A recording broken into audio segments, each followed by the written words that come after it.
A cada generación le dicen que es pasota, que no se implica, que solo piensa en disfrutar. La historia también nos dice que cada generación tiene su hito político, su contexto y su momento. La hora Z ha llegado. Soy Juan Luis Sánchez. Hoy en Un Tema al Día, las protestas de una nueva generación.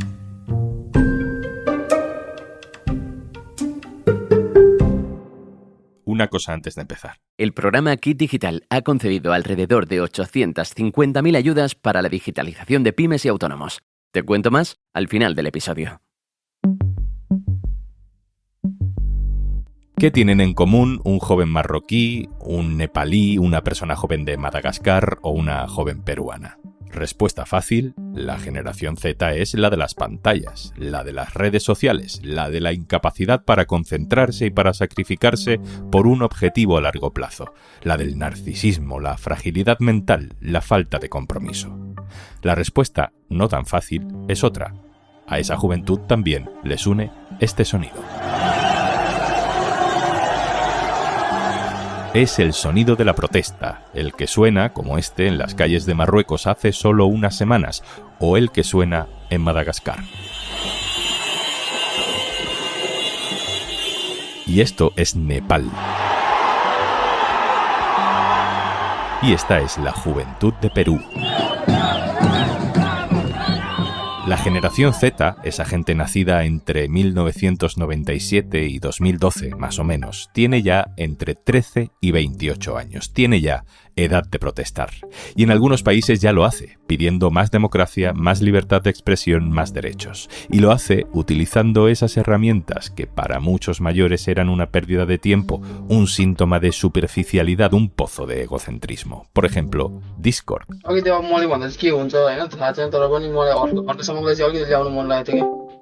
Discord es, simplificando, una red social, un gran foro que a priori utiliza la gente para comunicarse cuando están haciendo algo a la vez. Por ejemplo, jugar a un videojuego. Y ese foro acaba siendo el lugar donde también se cocina a la vez un gran cambio político. Seguro que esto pasa en cada generación. Ciertos géneros musicales, o los cómics, o las primeras redes sociales, todo aparece como algo superficial y acaba cargándose de política. Yo desde luego recuerdo bien que a mi generación, a los primeros millennials, nos llamaban los ninis, porque no queríamos ni trabajar, ni estudiar, ni hacer nada con la vida, ni nos interesaba la política. Estábamos todo el día con las redes sociales. Y al final resultó que tuvimos la generación más politizada desde la transición.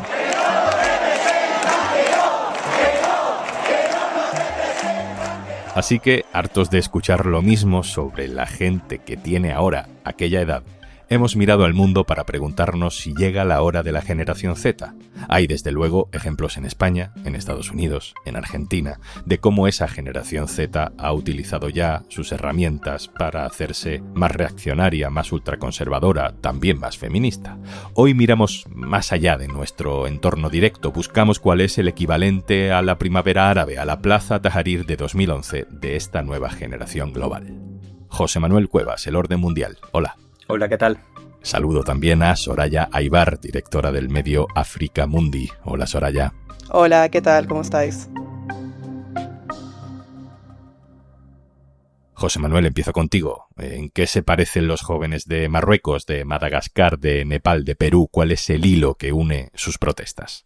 Bueno, lo más obvio que tienen en común estas protestas es eso mismo, ¿no? Que están protagonizadas por una generación joven, cansada con el respectivo statu quo. En un caso puede ser por la ostentación de una élite de su vida lujosa en redes sociales, en otras también por la desigualdad o por la corrupción, por la dificultad para incorporarse al mundo laboral por un contexto económico adverso.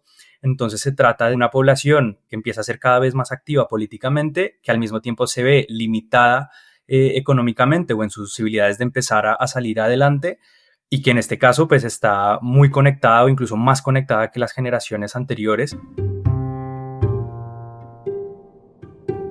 Otro indicador de que aquí hay algo que no es simplemente la acumulación de protestas locales en diferentes sitios, es el nacimiento de símbolos de protesta política que son ajenos normalmente a la tradición política, ¿no? que están sacados de la cultura pop generacional y que están presentes en diferentes países. En este caso, por poner un ejemplo, tenemos la bandera de One Piece, ¿Qué es esto de la bandera de One Piece, José Manuel? ¿Por qué es importante para explicar estas protestas? Bueno, para empezar, One Piece es un manga japonés que se ha convertido en una de las series de anime más exitosas de todos los tiempos. El protagonista es un chico que se llama Luffy, que busca ser básicamente el rey de los piratas. Lo que hacen es pues, combatir a todo tipo de enemigos, también piratas en muchos casos, mientras luchan, digamos, de fondo contra lo que representan como sistemas injustos o gobiernos corruptos, ¿no? Entonces, Luffy en este caso representa el ideal de ser libre por encima de todo, ¿no? Sin someterse a reyes, a leyes injustas o a grandes estructuras de poder. Esto ya nos da una idea del significado de la bandera. Es la típica bandera pirata de la calavera con los dos huesos detrás, en este caso con el sombrero propio del protagonista encima de la cabeza. Conecta con esta idea pues, de rebeldía de los jóvenes. Representa un símbolo no solamente para cohesionar a esta generación que está lanzándose a las calles, sino también para visibilizar sus protestas a nivel internacional. En este caso, esta bandera se ha utilizado en las protestas en Nepal, en Indonesia, en Filipinas, en Bangladesh, Madagascar, Marruecos, Perú, Ecuador. Incluso en Indonesia, por ejemplo, el gobierno consideró calificar la bandera como traición y amenaza nacional. Ahora bien, no es ni mucho menos la primera vez que se utilizan elementos de la cultura popular para manifestar descontento en Occidente, y no solamente en Occidente. Recordamos que han estado las máscaras de Dalí en alusión a la Casa de Papel, y también en las protestas prodemocráticas en países asiáticos de los últimos años hemos visto otras referencias como a Harry Potter o a Juego de Tronos, por ejemplo. José Manuel, para los que somos de una generación que ha visto la potencia de las redes sociales para la organización política, pero sobre todo en Twitter, en Facebook, háblanos de Discord, esa herramienta que es la que está siendo el centro de la actividad en estos casos. Bueno, Discord es una herramienta cuyo uso original venía más bien del mundo de los videojuegos. Es una red social en la cual se pueden crear canales y grupos mediante los cuales se comparte texto, imágenes, video, y que sirve como un gran foro, un conjunto de foros para todo tipo de usos. Recordemos que las redes sociales ya vienen usándose en la última década y media para manifestar distintos tipos de descontento. En las revueltas árabes, por ejemplo, mucho de ese descontento y parte de la coordinación se dio a través de Facebook. El Me Too tuvo una explosión muy fuerte a través de Twitter. Los chalecos amarillos en Francia, por ejemplo, se coordinaron a través de Telegram, y en este caso una de las redes sociales preeminentes en la generación Z es Discord, así que en este caso pues resulta la herramienta más óptima para coordinar algo tan amplio como un movimiento social en contra de un gobierno. Soraya, voy contigo.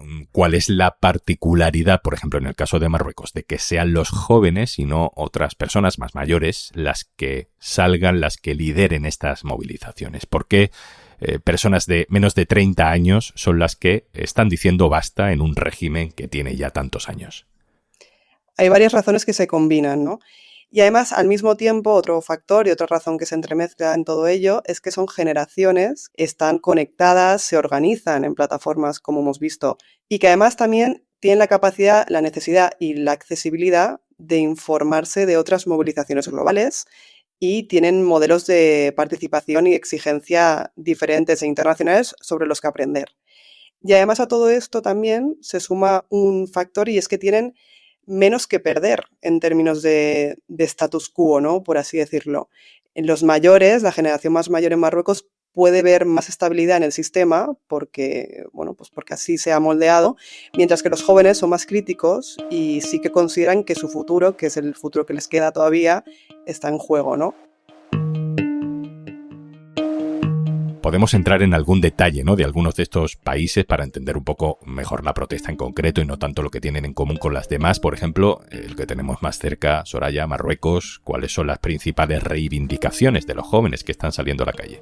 Los jóvenes en Marruecos, por un lado, reclaman infraestructuras sociales dignas, es decir, hospitales, centros de salud y escuelas que funcionen, sobre todo después de casos muy visibles como la muerte de mujeres, un grupo de mujeres en parto en Agadir, que fue el detonante de este malestar, ¿no? Y luego también hay exigencias de una población joven desempleada, ¿no? A todo esto se suma además una exigencia que señala directamente a la clase política, porque exigen transparencia, exigen lucha contra la corrupción, y entonces la protesta al final no solo es social, sino que también se articula como un cuestionamiento del modelo de desarrollo que muchos jóvenes consideran completamente obsoleto. Pero algunos puntos clave al respecto que se ha vitoreado en las manifestaciones de la generación Z en Marruecos es la apuesta de que Marruecos quiere acoger, junto con España, el Mundial 2030 para generar expectativas de proyección internacional, olvidándose de su sociedad civil, ¿no? Se veían carteles de estadios sí, hospitales no, y al final esto es una protesta que actúa como contrapeso. Los jóvenes exigen que el estado de desarrollo sea también estado de bienestar para todos y no simplemente como una visión de crecimiento exterior en el orden internacional. José Manuel, creo que tú nos puedes dar algún detalle de estas protestas en Nepal, porque allí, evidentemente, cada caso es radicalmente diferente. Cuando entramos en el detalle, en Nepal ha habido muertos. Sí, recordemos que las protestas en Nepal comenzaron por las restricciones a las redes sociales que estaba llevando a cabo el gobierno justo en un momento en el que la población y sobre todo esta generación Z estaba reclamando por la ostentación que hacían miembros de la élite nepalí de sus vidas en las propias redes sociales. Al mismo tiempo hay un trasfondo. Recordemos que Nepal, si bien no es un país autoritario, tampoco es una democracia al uso, pero sí es un país con unas profundas desigualdades. Entonces sí tenemos una juventud que está entrando en edad universitaria, en edad de trabajar, y que presenta un descontento tan grande ante la desigualdad económica y ante la ostentación de las élites, ha terminado siendo un estallido social como el que hemos visto, que ha terminado con desmanes o con manifestaciones más extremas como el incendio del propio Parlamento, y en un país donde tampoco hay una gobernabilidad tan consolidada, pues termina habiendo una represión en la que terminamos viendo justo eso, ¿no? Decenas de muertos. Bueno, hemos hablado de Marruecos, de Madagascar, de Nepal, hablemos también de Perú. ¿Cómo son las protestas de Perú? ¿Cómo es la situación para la juventud allí? Bueno, las protestas en Perú comenzaron nuevamente por una chispa concreta que fue en este caso una reforma al sistema de pensiones que iba a apretar a buena parte de la población y en particular nuevamente a los jóvenes, pero al mismo tiempo hay un trasfondo. Recordemos que Perú es un país que lleva ya 8 presidentes en los últimos 10 años, donde el gobierno de Dina Boluarte venía implementando medidas de mano dura en los últimos años, donde hay un gran descontento contra la corrupción, contra el Congreso, no solamente contra la presidencia, y donde la situación económica también es complicada para esos jóvenes que están incorporándose al mercado laboral. Es un país donde la población es muy activa políticamente, donde también existe una medida que es la moción de vacancia, mediante la cual el Congreso puede destituir al presidente o presidenta. Es una medida del siglo XIX que se sigue utilizando y que ha facilitado esas distintas destituciones. Ahora el nuevo gobierno interino de José Gerí pues ha dado un mensaje de tratar de calmar las aguas, pero nuevamente aplicando mano dura, con lo cual la situación en la calle sigue siendo de máxima tensión.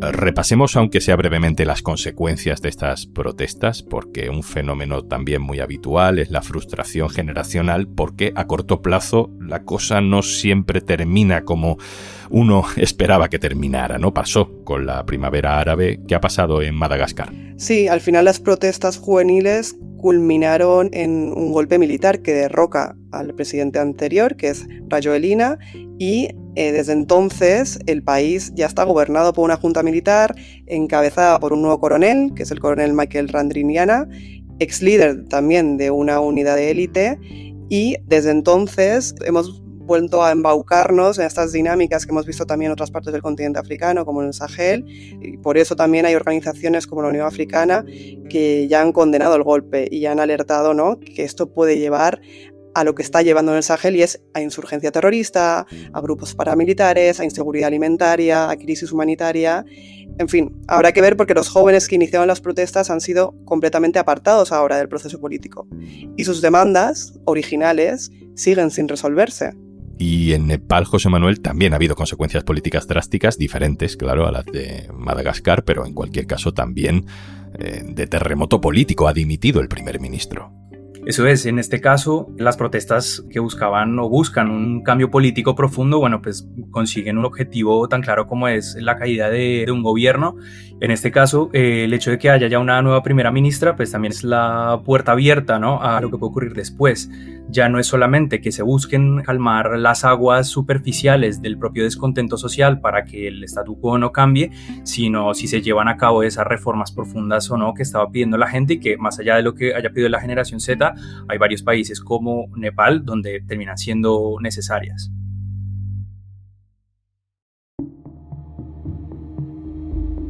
Hoy queríamos mirar a países que no fueran de la órbita satelital de Estados Unidos, que estamos hablando siempre de Argentina, España. Queríamos mirar más allá. ¿Qué nos dice el mundo? ¿Qué nos dice la generación Z si diversificamos un poco el foco? Yo creo que ocurren dos cosas. Por un lado, estallidos como estos, que son espontáneos, más allá de que tengan trasfondos dentro de cada país, nos recuerdan primero que todos los países del mundo y todas las sociedades tienen agencia propia. Nos recuerda que, aunque parece que Trump y Estados Unidos estén eclipsando la realidad internacional, hay muchas cosas pasando allí afuera por todo el mundo. Y segundo, es verdad que vivimos desde hace años un retroceso democrático, pero como ha ocurrido en otros momentos de la historia, ante el avance de los autoritarismos, pues estos estallidos nos recuerda que siempre hay resistencias y deseos de cambio para bien. La pregunta nuevamente es en qué va a terminar cada uno de estos casos y si estas revueltas generacionales resultan solamente, entre comillas, como una ola de protestas o más bien como un punto de inflexión para cambios más profundos. José Manuel Cuevas, El Orden Mundial, gracias. Muchas gracias a ustedes. Soraya Ibar, compañera, un abrazo, gracias. Gracias a vosotros.